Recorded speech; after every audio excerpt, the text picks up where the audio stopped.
Good morning, everybody. How are you? Hope you're doing well. Happy Thursday. We're almost at the end of the week.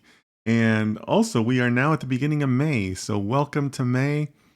Uh, Basically, we are also halfway through Q2, as you would normally think about it in business settings. You think about it in quarters. So, we are here at the beginning of May, almost in the second month of Q2.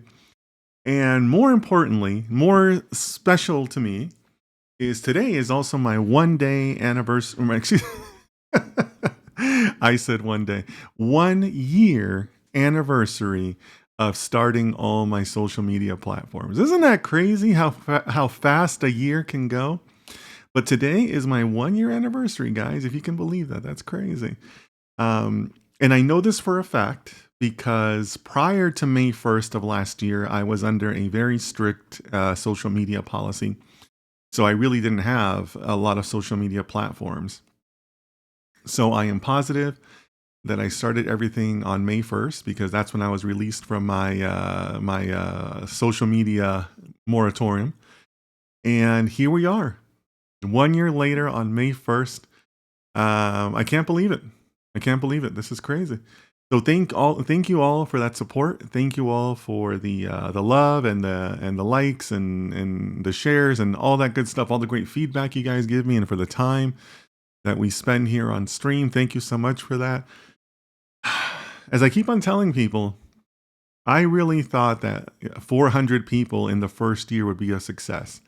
When I was planning everything and starting out, I thought, if I could just get 400 people in the first year, that would be fantastic, right?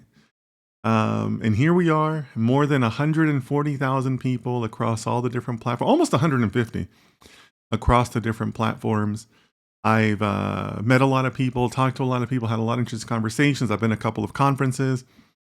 Yeah, so we're just going to keep going. And by the way, so right before this stream, for the first time ever, you guys have been asking for it, for the first time ever, I did post a day in the life video. I've never done that. Everybody's been asking for, what do you do? What's your day like? Everybody's been asking for that. But for the first time ever, I have posted a day in the life video. So feel free to look that up on Instagram because I did put that up there. So hope you guys enjoy that. Let me know what you guys think about it. We're already getting some chats, so might as well just go to the chats. Surin, so nice to see you. Welcome back. Surin says, congratulations on your anniversary. Thank you so much. Yeah. It's been crazy, guys. It's been crazy. And as I tell people the story, the first month, I was creating a lot of content, putting it out there, but nobody was watching. Nobody really, nothing, right? And I remember that during the last weekend of May, I had a family trip that we went on.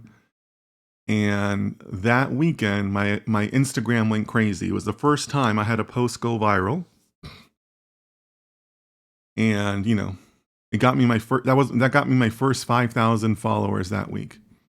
But for that first month, I was posting and posting and posting. I had like 12 followers on Instagram, like 5 on YouTube. Nobody was coming to the lives. I was talking to myself. And here we are a year later. It's been crazy. So thank you, sir, and appreciate the good wishes. Denelson, our good friend Denelson from LA says, good morning to Sir Dennis. Congratulations on your 1 year anniversary. We hope you have many more. Yeah, thank you so much, Denelson. I appreciate that. I hope to have many more too. This is what I do full time, guys. People ask me that, like, so what do you do for work? This is it. This is work, guys. It's hard to put this stuff together, Like when I was doing the planning and I had to get all like the lights and the cameras and figure out all this stuff, it's not easy. This stuff is work.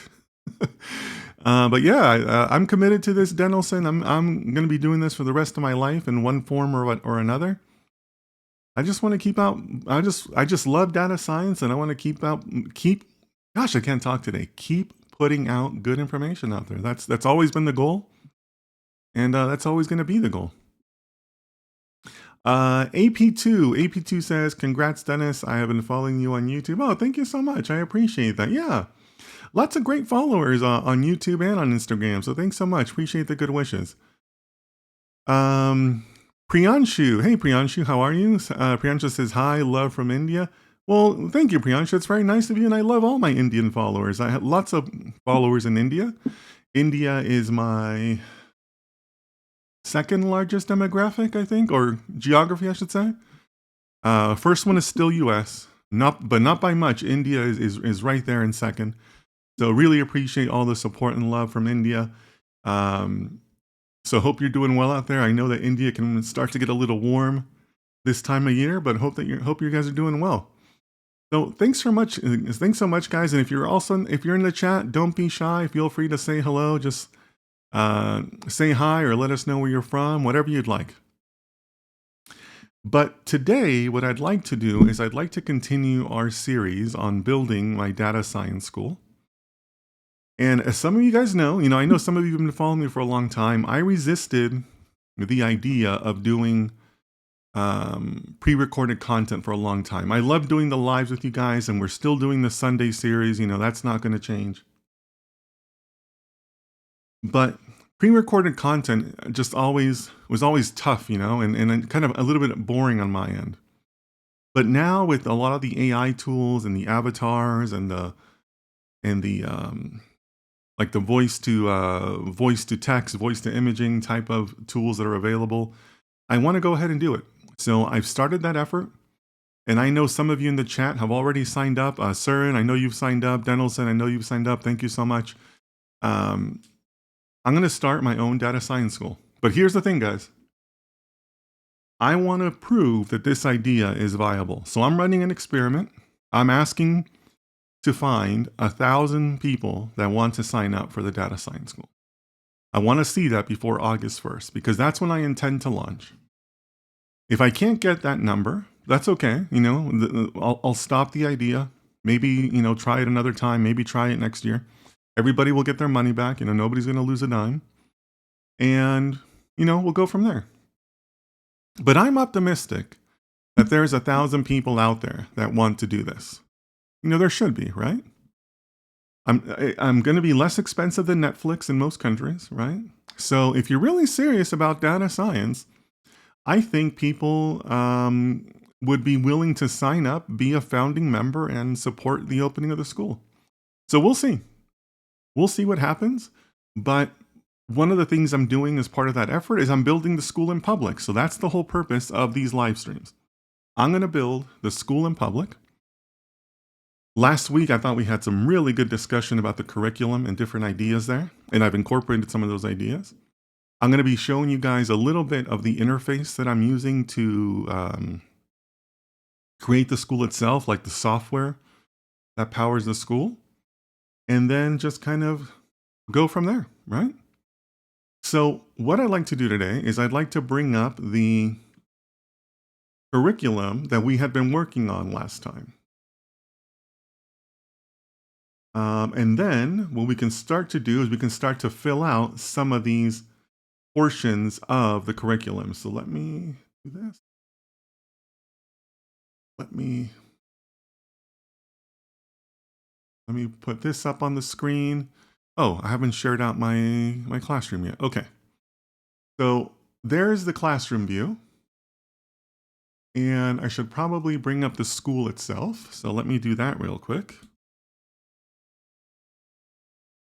So if you go to school.datasciencewithdennis.com, this is the homepage of the school as it exists now. And you can register here, or you can register via the link that's in your chat. But the whole point is that this is going to show you some of the courses that I have planned. And you can see that at the bottom, well, you can see that I've already created some images for the courses. I've color coded them orange, green, blue, and red. But here we have a bunch of different ones that do not have images yet, because these are basically courses that we added as a group. These courses were basically the result of the streams from last week, right? Because I streamed last week, Thursday, Friday, Saturday. And these are the ideas that the group came up with. So I'm happy to work on these courses. Some of these are going to take me more time to develop than others. But this is a pretty good addition to everything else I had envisioned. So Priyanshu in the chat asks, "Can you tell me what does it mean? What does a founding member mean here?" So Priyanshu, a founding member is going to be somebody who's recognized throughout the life of the school as being one of the initial supporters. It means that you subscribe today, and then you're paying $5 a month, which is the same fee that the school will be. And you also get a special badge when you're a member of the school. You'll be recognized as a founding member. So I'm basically asking people to subscribe ahead of time before the opening, and that's the founding side, right? Because they're willing to commit to say, "Hey, I want to support the school, and so I want to recognize those people as founding members." So that's what that means here. I have given thought to maybe once the school opens that it would be a higher price than what the founding members have paid. I'm not 100% sure on that yet. My overall goal is to keep the school as accessible as possible.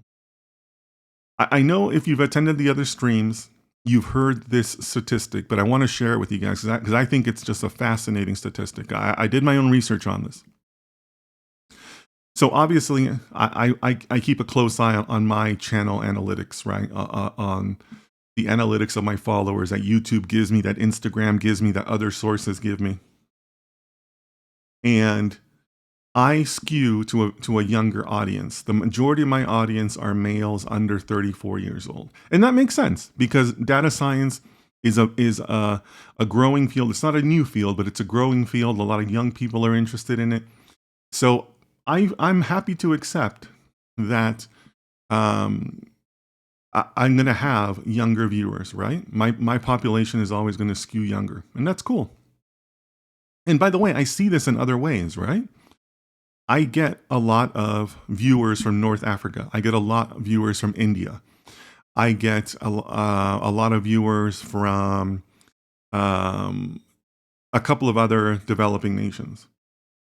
But for example, I don't have a lot of viewers in Japan. I don't have a lot of viewers in Korea.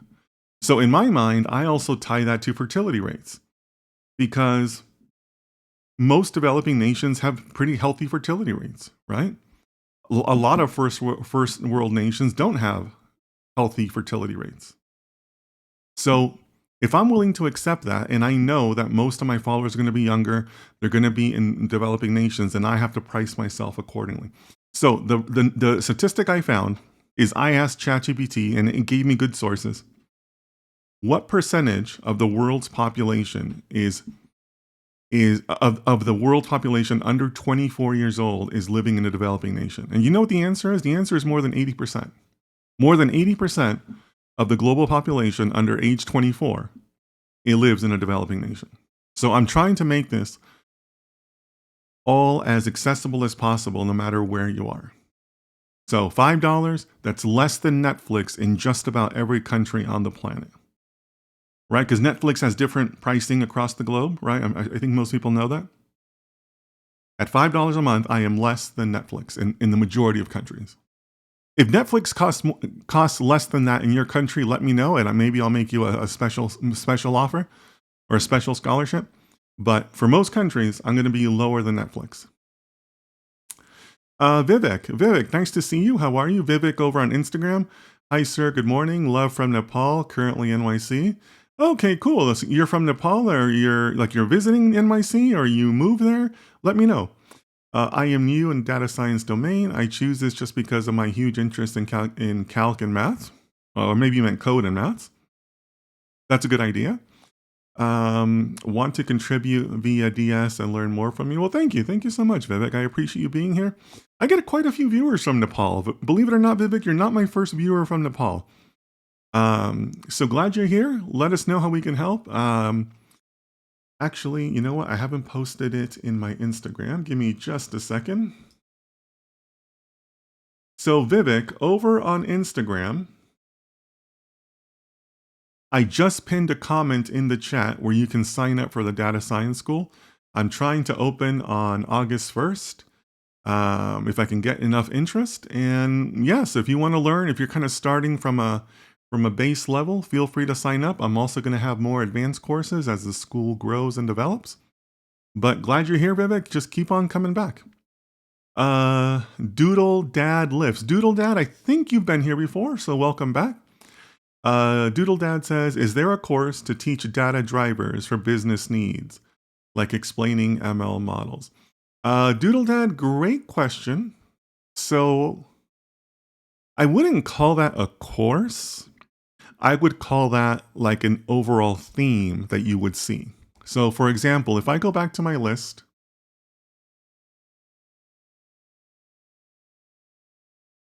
where was it?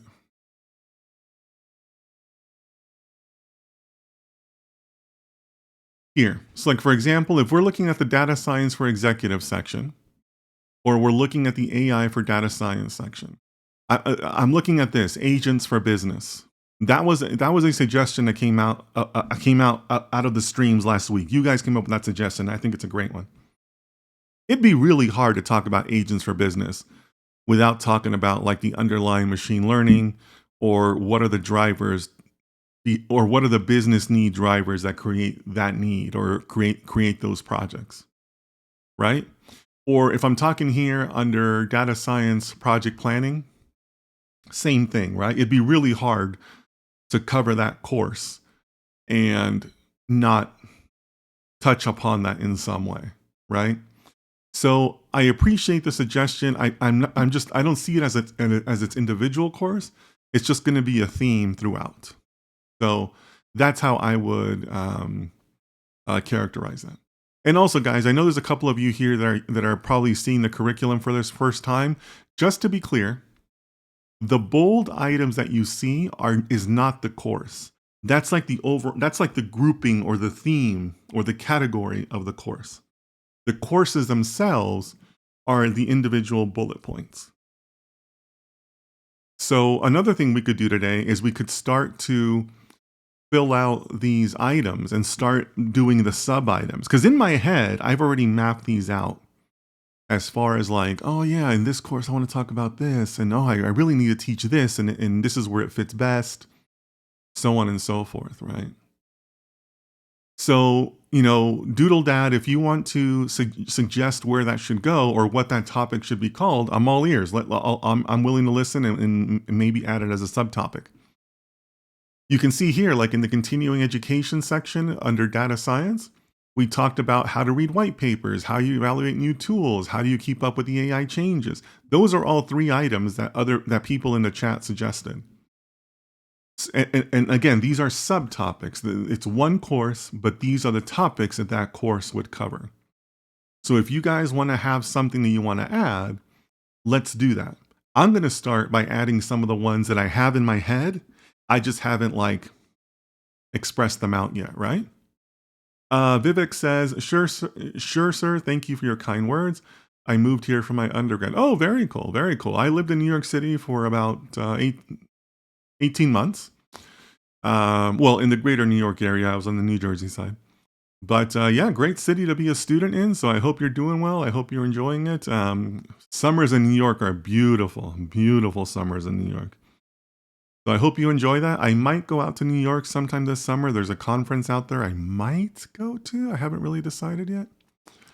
But yeah, thanks for being here, Vivek. And Vivek, feel free to keep on coming back.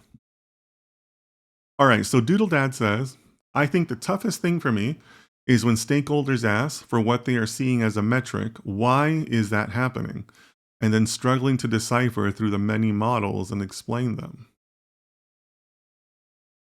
You know what, Doodle Dad? I can appreciate that you're bringing a real world problem to the chat, because I think, and obviously you sound like a little bit more of an experienced data scientist, which is great. I think that what you're describing is a very common thing among, really among all data scientists.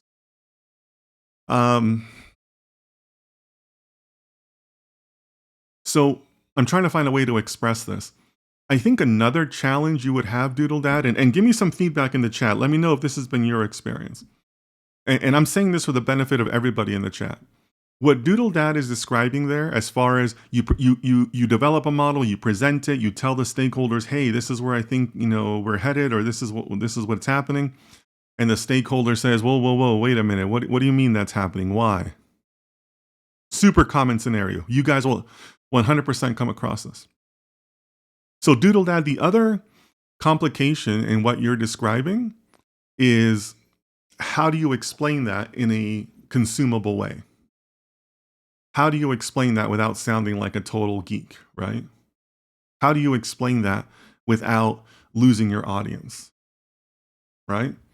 Because as soon as you start talking about, well, the precision levels say this and the recall says this, and if you look at this confusion matrix, you're going to lose them, right? You're going to lose them 5 seconds into your explanation. So I think that's the real challenge, and that's going to be part of the soft skills for data science, right? How do you develop a deck that is effective? How do you develop visuals that are effective? Which keep in mind might be different than a visualization, right? There's visualizations you want to use on your dashboards and in your Excel sheets, but then there's a completely different set of visualizations you want to use in your deck, right? Doodle Dad says, actually, I'm jumping ahead here. Well, let me read Doodle Dad's latest. Doodle Dad says, maybe there could be an addition of mock business use cases like business operation, example assembly. Why is a certain part slow, and give reasons. So maybe use case about how to report, how to structure it, PowerPoint, big lengthy report, etc. Okay. Yeah. You know what? What do you think about down here, Doodle Dad? Oh, excuse me. I don't have my classroom view. So we talked about having like a general data science resources section, and that could certainly be under project ideas or project challenges. Something like that maybe would make a good project challenge. But you know what? At the same time, though, Doodle Dad, here's the challenge. There's so many different scenarios where you're going to be doing that. I had a one-on-one coaching session with a client yesterday. And by the way, I'll no matter what I do with the school, I'll still always 100% offer the one-on-one coaching. I love doing that part of my business. I love working with guys individually. So if you want a one-on-one coaching session, let me know. But I was talking with a client yesterday who's going into the financial services industry. He's already an established data scientist, but he's going to make a significant move across industries and go into financial services, which I have a background in. And how you would do a presentation at most companies, like Doodle Dad talks about an assembly plant or some sort of manufacturing plant, let's say. How you would do a presentation there is completely different than how you would do it at a financial services company. So when I was talking to my client yesterday, we were talking about how in a large company like a manufacturing company, you might be the one calling the meeting. You're going to set the agenda. You're going to be able to, pick the room and set yourself up nicely and all this other stuff, right?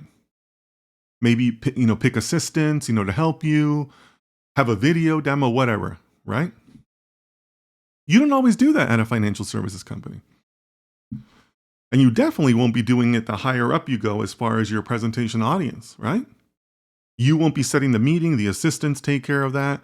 You're not going to have the whole meeting. You maybe just get 5 to 10 minutes. You're going to be part of a bigger meeting, right? So you're going to be one topic that the managing directors or the directors, you're going to be one topic of 7 that they might hear about in this 2-hour meeting. And you're going to be just in and out, right? You're just going to be going in and out like the other presenters, right? They're just going to tell you, we're going to be ready for you between 9:40 and 10 o'clock. So be ready, right? Because they don't know how the timing of the other stuff before you is going to go.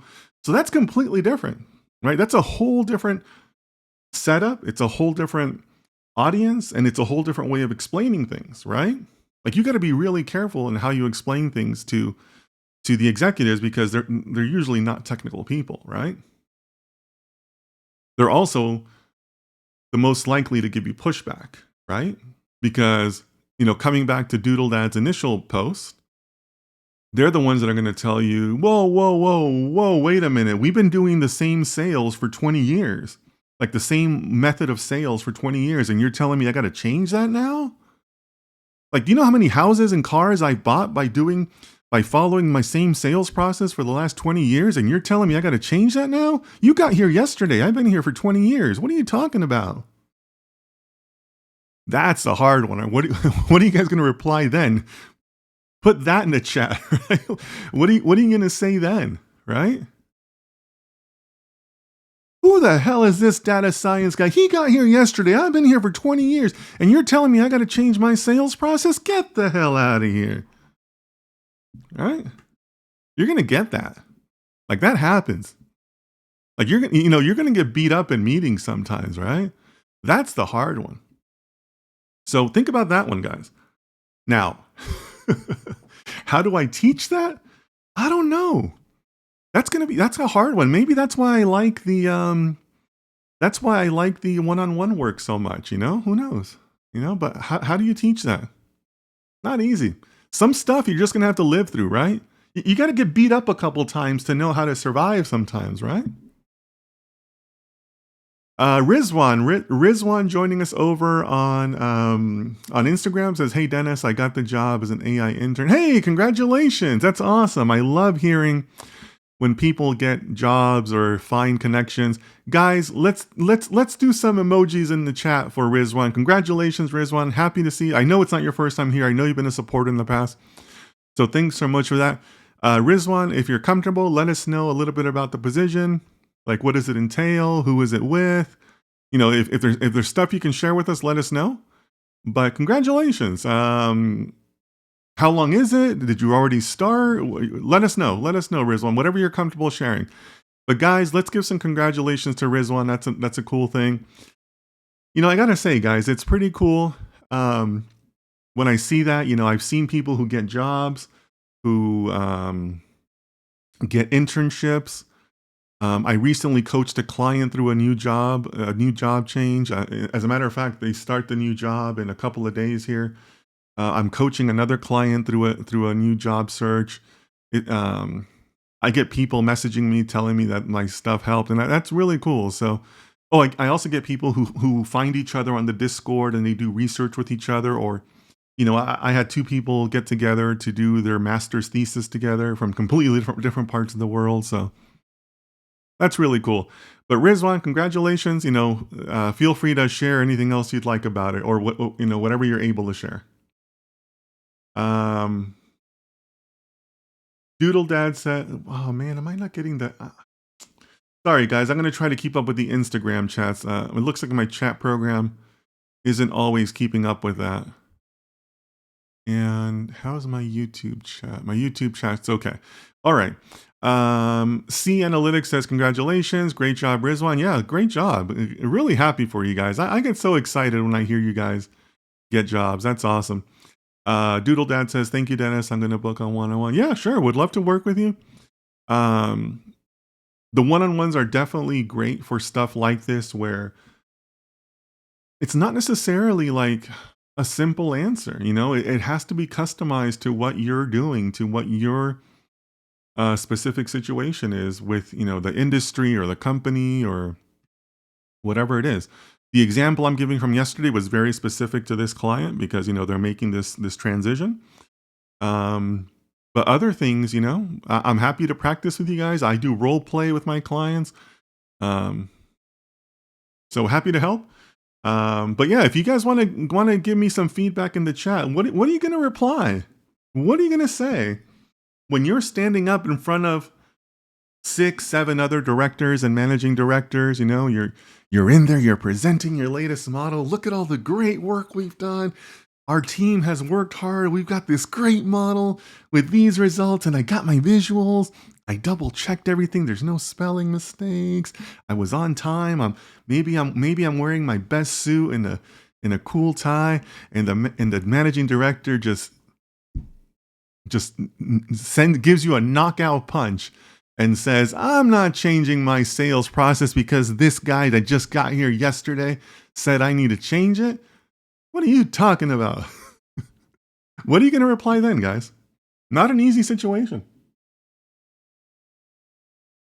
You know what? I'm not embarrassed to tell you this, but when I first started working in the bank, one of the things you know what I miss the most about working for banks is they give you great training. And they gave us this really good training, and they talked about how you're going to have difficult conversations, you're going to get beat up in calls, right? And I was sitting there thinking, I'm a smart guy. This wasn't my first job. It wasn't my first job by a long shot. I was a mid-career professional when I started working for banks. I'm pretty smart, I'm okay at communication. I'm not going to get beat up too bad. About 3 months later, I got beat up so bad on a phone call. I got beat up. I got beat up so bad that when the phone call ended, the project manager called me up afterwards and asked me if I was okay. Okay, when they call you afterwards to make sure you're okay, you got beat up good, right? But I learned, never happened to me again, right? But it's going to happen as a data scientist, guys. When I share this stuff with you, I think one of the reasons why my audience has grown is because I'm sharing real world stuff with you. So when I'm telling you you're going to get beat up in phone calls, it's because I've been beat up in phone calls. But it happens. It happens to the best of us. Any professional you talk to, they'll tell you the same thing. You're going to get beat up, right? You got to be ready for it. So Doodle Dad says, they often ignore the numbers presented. When you give bad news, though, nothing changes on their side. Yeah, absolutely. Absolutely. That's not uncommon. And just last week, I posted a video about that. I posted my favorite scene from the movie Moneyball. If you guys haven't seen that one, you gotta see the movie and go check out my post. But there's a great scene at the end of that movie where somebody who admires the data science work they're doing, he tells them, hey, first guy through the wall always gets bloody, right? And they're right? First guy through the wall is always going to get bloody. You can't put out groundbreaking information and not expect somebody to punch you in the nose. Like, it's going to happen, right? And you have to be willing to do that in data science. You have to be willing to say, hey, you know what? I'm taking a risk here, but I'm a data-oriented guy. I run the data experiments, and this is what the data says. Right? Yabba Dabba Doo says, Yabba Dabba Doo, welcome back. I know it's not your first time. I know you've been here before, so thank you. Welcome back. If they have a few people to spare, do A/B testing. Maybe. Here's the thing, Yabba Dabba. Not all real-world data science lends itself to A/B testing. Coming back to Doodle Dad's example, I think he gave an example of an assembly plant or a manufacturing plant. You can't always do A/B testing when raw materials are expensive or when pieces to make cost like thousands of dollars, right? Or if you're talking about some sort of expenditure or some sort of time investment that they're going to have to make, not everybody's going to want that. Or what if the plant or the process or whatever only produces 20 widgets a day? Well, 20 widgets a day is going to require a very long experiment to get to the critical mass you need for A/B testing. Right? A/B testing usually requires some fairly large sample size to make a determination, right? And guess what? A/B tests don't always have a clear winner, right? I mean, that's one of the possible results that people forget about in A/B testing. A/B testing doesn't always tell you which way to go. It can tell you and say, they're kind of the same. Or, A/B testing can tell you, there was a slight difference, but it's not statistically significant. A lot of experiments end that way, right? So if they give you pushback and you tell them, okay, let's run a test, and then your test doesn't give conclusive results, have you won? You haven't, right? You've probably weakened your position to those executives, right? So yabba dabba, it sounds good in theory, right? And A/B testing does have its place. I've definitely used it in many business cases. I mean, it is helpful, but it's not always the answer. Not in a large number of real world scenarios. So keep that in mind. You're much better off asking the questions of Doodle Dad and talking about, like, what are the soft skills I need to sell my ideas? Because that's as crazy as it sounds, that's probably like the easier road, right? You know, Doodle Dad, another thing you guys want to think about, and really for anybody else with soft skills, this is another one of the reasons why I tell you guys that having the soft skills to be able to walk around and introduce yourself and talk to people on their level in plain English is super important. Because the reality is that if we think about the scenarios that Doodle Dad has proposed, if you're trying to win that in a meeting where you only have 10 minutes and you're one of 7 topics the director's going to hear about that day, you've probably already lost, right? The sales process begins outside of that meeting, kind of like leading up to it, or the everyday interactions you have with those same directors. Like when they ask you a question, are you able to give a good answer? Because that determines whether they think you're an idiot or not. And then that makes that presentation in front of them, where you are challenging them, that makes that a lot easier, right? So that's why I talk about how you carry yourself, how you introduce yourself. Are you able to, kind of talk about what it is that you do and your capabilities in a very short way? Because you should be doing that on a regular basis. That's how you really win them over. If you're trying to win them over in a 10-minute meeting, like that's a low probability of success, right?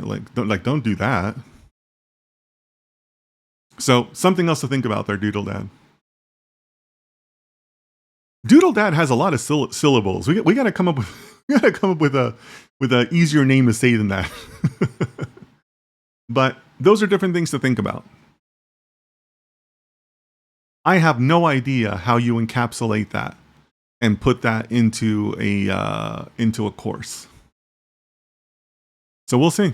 We'll see how that ends up. But if you are joining us in the chat, because I'm still seeing a few people on Instagram, let us know how you're doing. Say hello. Any questions you want to talk about, let me know. Otherwise, we can start looking. We can start to go back to the curriculum and start looking at different things that we can add to the curriculum if we want. Give me just a second here to view my feeds.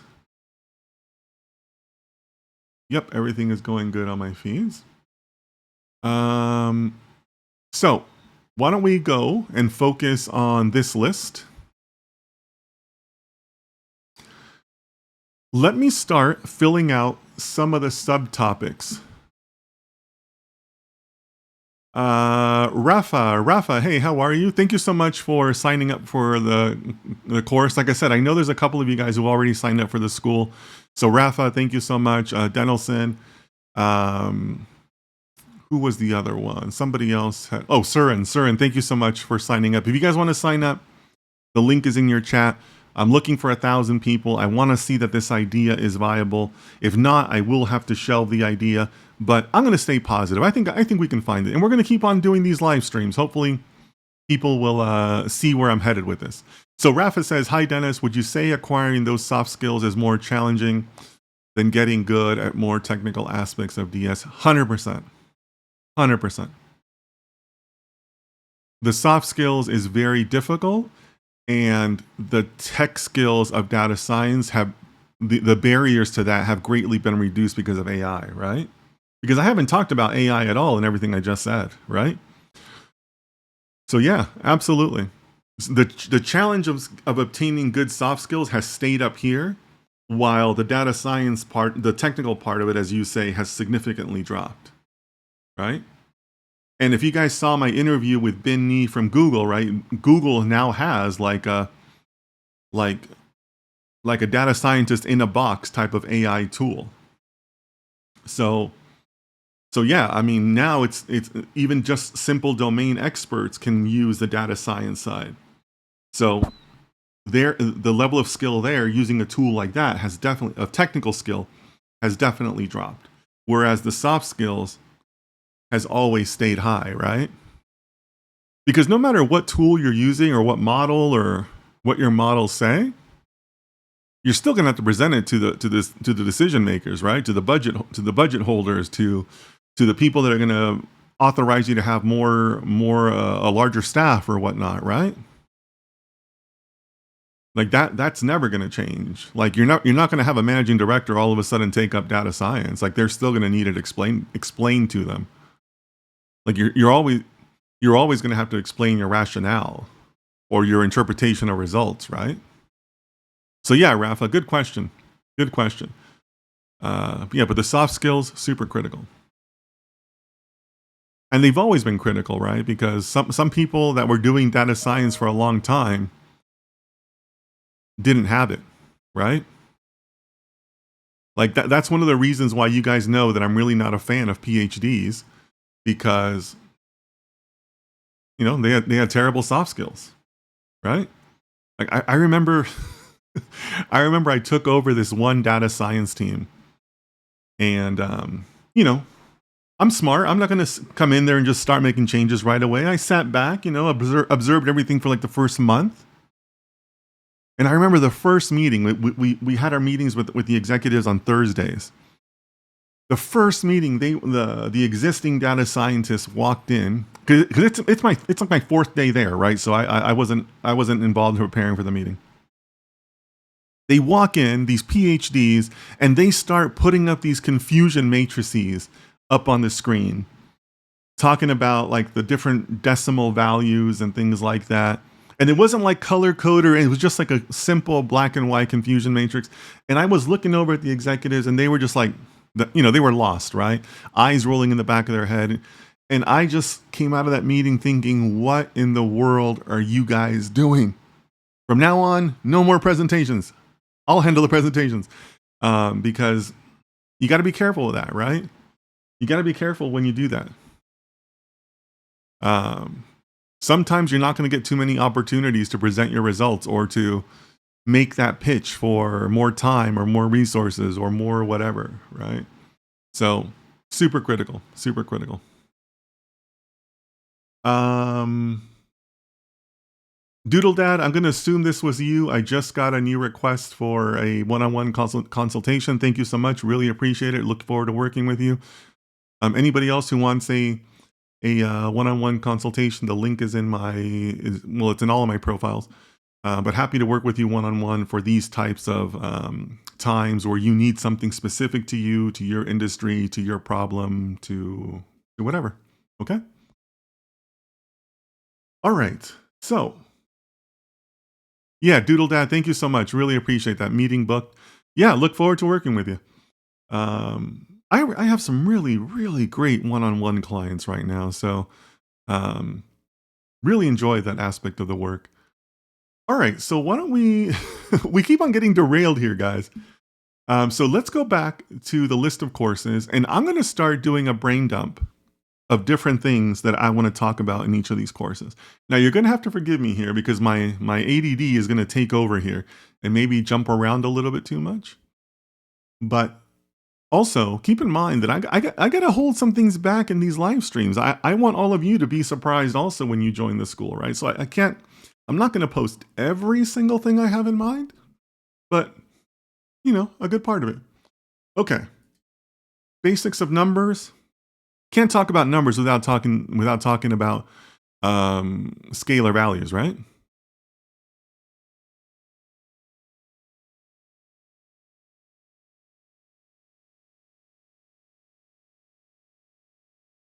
Definitely want to talk about that.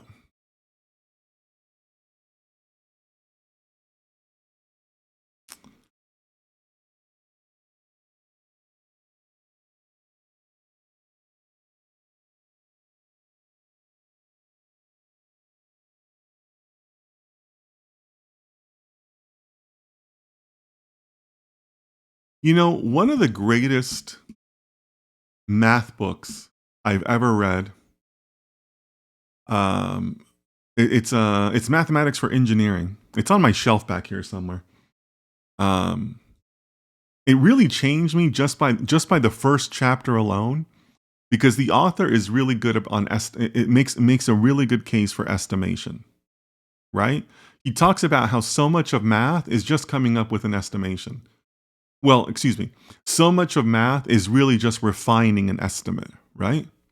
Like if you break down most math, what you're really doing is you're trying to get down to a refined estimate. So you working on your own personal skills of estimation of numbers, super critical to understanding math. And I read that about, I don't know, maybe like 15 years ago. And I've been working on my estimation skills since then. And I got to tell you, that's really made a difference for me. Just thinking about, how you can refine your own personal estimates like really quickly in your head, super beneficial. Um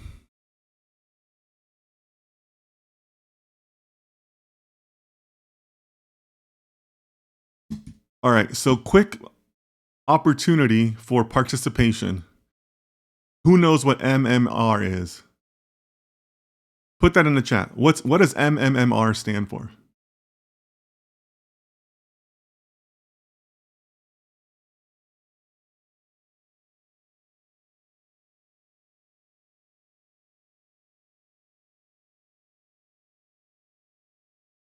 You can't talk about causality without talking about how it relates to data science, right? So I have that there. But let me know in the chat. Question for the chat right now is, what does MMR stand for?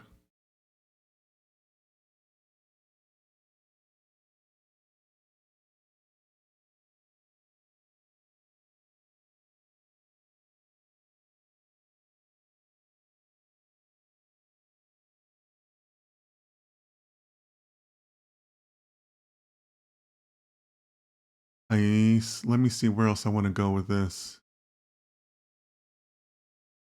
Okay, anti-web scraping for data. I like that course. Advanced statistics. It would be impossible to talk about advanced statistics without talking about p-values. And that reminds me that up here, I want to talk about distributions. I also want to talk about the law of big numbers. Right? You got to talk about that. You can't talk about statistics without that, right? Hey, speaking of these basics of statistics, this morning on my Instagram, I posted a challenge on some statistics I posted. If you want some nice fun practice, go to my Instagram. Check out the post I made. Prasad says no audio. Prasad, that's usually limited to people. On Instagram, it's usually a local problem. So please check your volume settings, okay? Yabba Dabba Doo says mean, median, mode, range. Not sure really. Why do you say not sure? You got it. Okay. Yabba Dabba Doo. Well, first of all, chat, is he right? Put that in the chat. Surin says statistical measures to describe and analyze data. Yeah, but what are they, Surin? Like what's the definition of it? Okay, so guys, Yabba Dabba Doo. I don't mean to.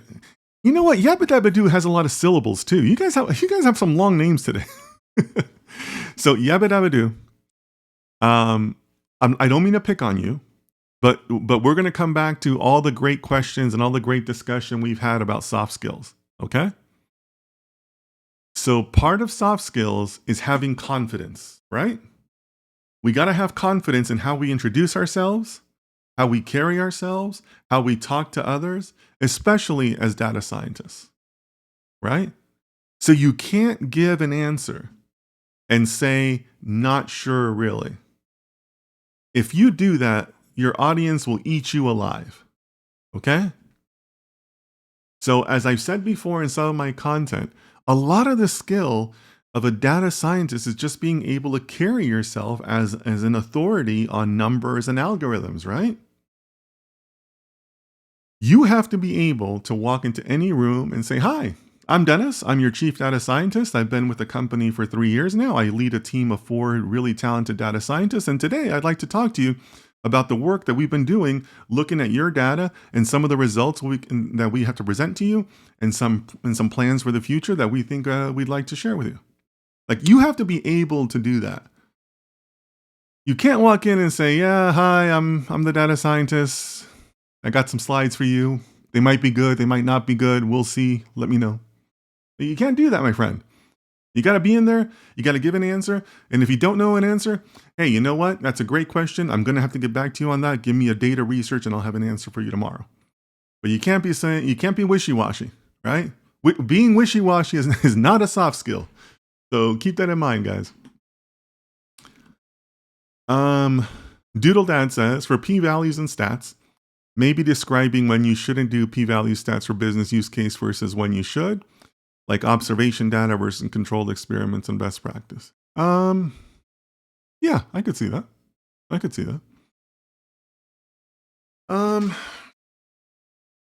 Here, let me think about this.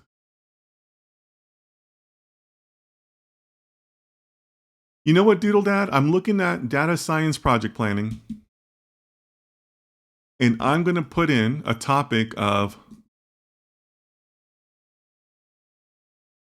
because Doodle Dad, I think that I appreciate your feedback, your perspective.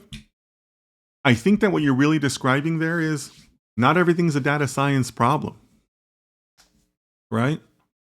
Not everything is even a statistics problem. Sometimes it's just like advanced math, right? So that's what I'm kind of thinking about where it goes. I think I've said this before in my content. When you get to a leadership position, or like an advanced data science lead, senior data scientist, a lot of it is just being able to say, "You know what? Great idea. That's not a data science project. I can help you, and I'll still work with you, but that's probably not an algorithm we would develop." Like, that right there is like 40% of your job, because you can't take on every data science project. You just can't. Or not everything that people think is a data science project is actually a data science project. So Doodle Dad, I think I'm going to incorporate the what you mentioned there, or the spirit of what you mentioned, in something like that. When should you say, "Well, no, this is really a statistics problem, and this is also something where you can use a p-value. This is also something that's appropriate for A/B testing." Right? Coming back to the previous suggestion about A/B testing. So let me know what you think about that. Let me know if you guys are on board with that. Harris, so nice to see you. It's been a while, my friend. Hi, Dennis. How are you? I'm doing well. Hope the same for you. Harris, remind me where you were from. I think you were from. Oh man, I'm usually pretty good at remembering this. Where were you from, Harris? Was it like, I want to say like Albania? No, you know. No, you know why I'm saying that? Because when I was in New York, I used to get my hair cut in an Albanian barbershop, and the guy's there name was Harris. So maybe I'm making that association, but no, Harris, remind me where you're from. But good to see you, my friend. It's been a while. But glad to see you back. Surin says, yes, MMR refers to mean, median, and mode, and range differing between smallest and largest value. Okay, cool. So it looks like Surin and Yabba are in consensus with that. Okay, so talking about soft skills, right? If you guys want to practice in the chat, let's do some group role play, okay? In the chat, I want you to talk to me about MMR. Write me an explanation about MMR, but I'm a managing director, okay? I'm not Dennis the data scientist. I'm Dennis the managing director. For some reason, your dumbass PhD on the team left the word MMR in the slide, which you should never do. They left MMR, and your managing director says, "Hey, what's that MMR thing up there on the screen?" How do you explain it? How do you tell a managing director what MMR is? Write it in the chat. Let's do some group role play, right? We're talking about soft skills. Very important soft skill. Harris says, sorry, it's my mistake because I didn't come regularly from Pakistan. Okay, yeah, from Pakistan. Okay, cool. Welcome, Harris. Look, guys, the last thing I want is for somebody to feel embarrassed and feeling like they can't come back, because I would hate for somebody to feel like, oh, I missed so many of the sessions. I don't want to come back. I don't want to be embarrassed. Guys, just keep on coming back. Life happens. People have different obligations at different times. So Harris, so glad that you're back. Thank you. Just keep on coming back when you can, and happy to have you here. So it's good to see you, Harris. Shivam says, what discussion is going on here? Shivam, I think it's your first time, so welcome. We are talking about data science. We talk about data science live on stream Thursday, Friday, Saturday, and Sunday. So Shivam, the question in front of the chat right now, if for anybody who wants to role play and practice their soft skills, a managing director in the middle of a meeting in front of everybody just asked you, hey, what is this MMMR thing? How are you going to explain that to a managing director? Let me know in the chat. Some of you might be like, oh, that's too much of a question. I'm not going to answer that. And that's okay, right? If you're too shy to answer that, that's cool. But if you guys want to be brave and get my feedback, a managing director just asked you what MMMR is. Well, what do you reply? Remember, soft skills, guys. Soft skills. Managing director. All right? So we'll give you guys another minute to think about that one, because we're coming up on our time here at 9 o'clock.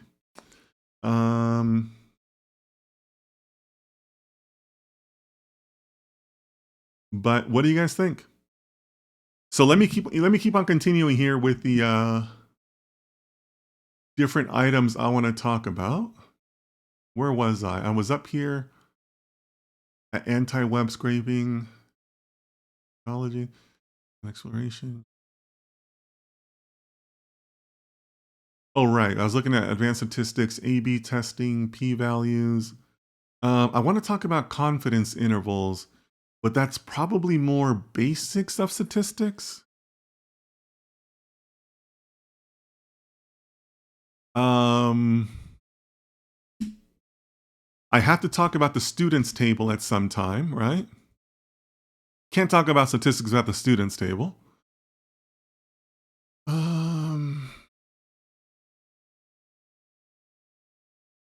Have to talk about standard deviations, right? When you talk about distributions.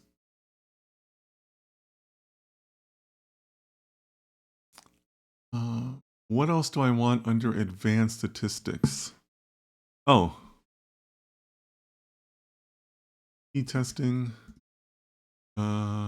Z-testing. I think that's pretty good there. Alex says, hello, MMR is mean median. You're on the right track, Alex. So Alex, if you're just joining us, how do you explain it to a managing director? Don't explain it to the other data geeks or the other data scientists. How do you explain MMMR? And by the way, it's 3 M's, not 2. How do you explain MMMR to a managing director?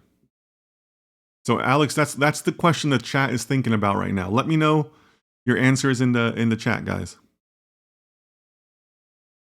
I don't know. It's a challenging question. If some of you are being shy because it's too much of a challenging question, I get it. I get it. But hey, that's what we're here for, right? We're here to challenge each other. Z testing and machine learning. Machine learning, somebody added mixed models, which I think is a good idea. Pitfalls of machine learning. We talked about data drift.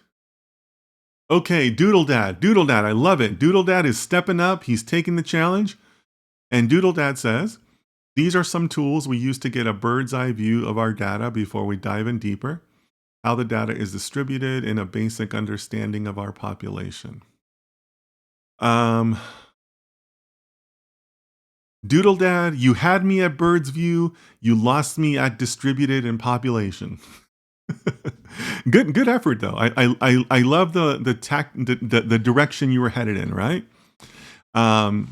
But even the smallest technical-ish sounding terms can kind of throw people off, right?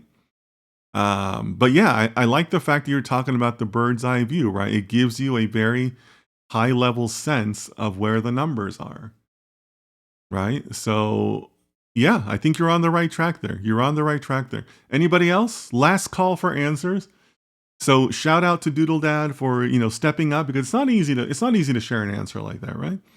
So good for you for stepping up. Anybody else want to step up? How do you explain MMMR to a managing director? Critical soft skills to be able to do that.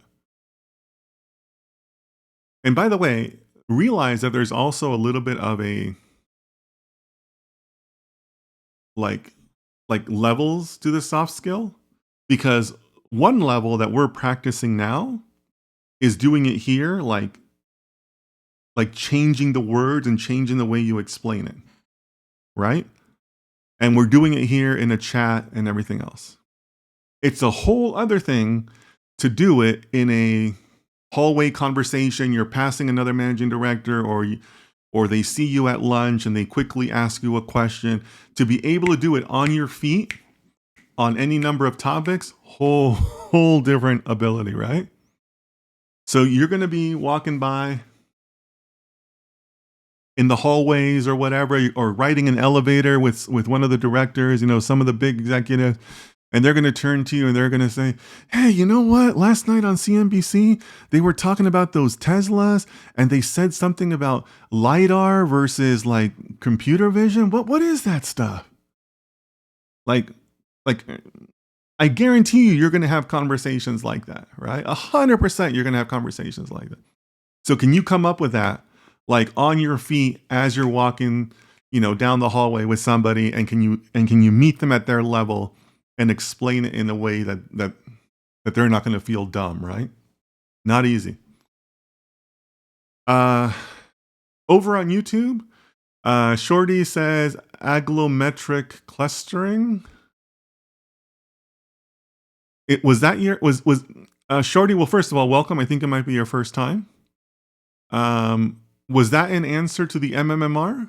Let me know, Shorty. Help me understand the context of your answer. Okay. Remember, guys, we're talking about MMMR for how do you explain it to a managing director. So Rafa, thank you for stepping up. Rafa says mean and median are different types of averages. Mode is the value that repeats the most often. Range goes from the minimum value to the maximum value of our data set. Yeah, but Rafa, why do we need all that? Like, why are you wasting my time telling me about the ranges? Why do I need to know this? That's what they're going to reply, right? You've given me a definition. Now give me the utility. Like, Doodle Dad was on that right track, right? Because he was explaining about why you would want to know that. So Rafa, I think that's the most likely answer they're going to give you, right? Like yeah, stop with the definition, but like, why do I need this? So think about that.